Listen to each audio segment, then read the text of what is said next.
Justice for Albert Ojwang. Justice for Albert Ojwang. Justice for Albert Ojwang. Wakenya wameamua kupigania haki yake Ojwang kwa hasira, wakitaka majibu kuhusu Albert Ojwang aliyefariki katika mazingira ya kutatanisha akiwa chini ya ulinzi wa polisi. Ojwang alikamatwa nyumbani kwao siku ya Jumamosi na baadaye kuhamishwa hadi kituo cha Central Police.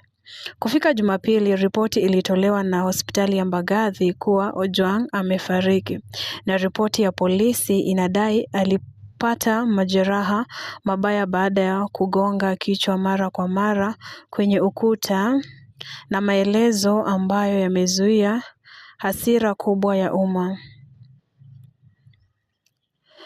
Inspector Generali wa polisi Douglas Kanja alikuwa amewazuia maafisa wote waliokuwa kwenye zamu wakati huo.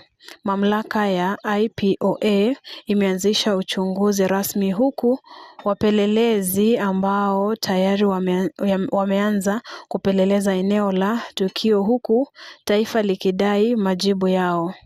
Nani alimuua Ojwang? Nani aliamrishwa Ojwang kupelekwa kwenye kituo cha Central Police?